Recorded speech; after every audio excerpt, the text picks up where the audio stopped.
ఈ year Indian box office దగ్గర release కాబోతున్న one of the most awaited movies లో Tollywood man of masses NTR, Bollywood Greek god Hrithik Roshan ల combination లో తెరకెక్కుతున్న సెన్సేషనల్ మూవీ వార్ 2 సినిమా ఒకటి కాగా సినిమా మీద ఉన్న హైప్ కి ఏమాత్రం టాక్ బాగున్న రికార్డుల బీభత్సం సృష్టించడం ఖాయమని చెప్పాలి.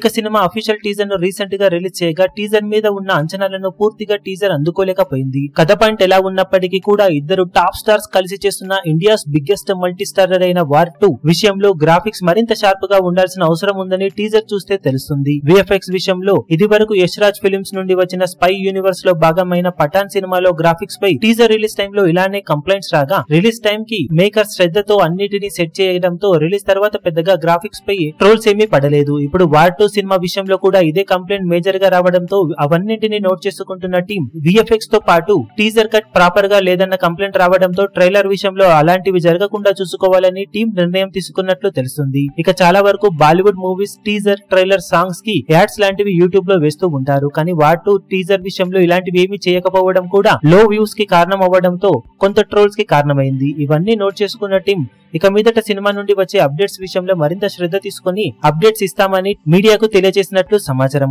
ఇవన్నీ తట్టుకుని మంచి హైప్ తో పోటీలో వస్తున్న కూలీని కూడా ఈ సినిమా తట్టుకోవాల్సిన అవసరం ఉంది. మరి రిలీజ్ టైం కి అన్ని అనుకూలంగా జరిగి కూలీ సినిమాను ఏ రేంజ్ లో వార్ 2 సినిమా తెలుగు రాష్ట్రాలతో పాటు హిందీలో డామినేట్ చేయగలుగుతుందో చూడాలి. సినిమా మీద ఉన్న హైప్ కి మంచి టాక్ వస్తే ఏ సినిమా ఎలాంటి టాక్ ను సొంతం చేసుకున్నా నేషనల్ వైడ్ గా భారీ లెవెల్లో వార్ 2 సినిమా రచ్చ చేయడానికి అవకాశం ఎంతైనా ఉంటుందని చెప్పవచ్చు. ఈ వీడియో మీకు నచ్చినట్లయితే లైక్ చేయండి, షేర్ చేయండి, ఛానల్ ను సబ్స్క్రైబ్ చేయడం మాత్రం మరవకండి. ఏ చిన్న అప్డేట్ ను మిస్ అవ్వకూడదు అనుకుంటే బెల్ ఐకాన్ ను ప్రెస్ చేయండి.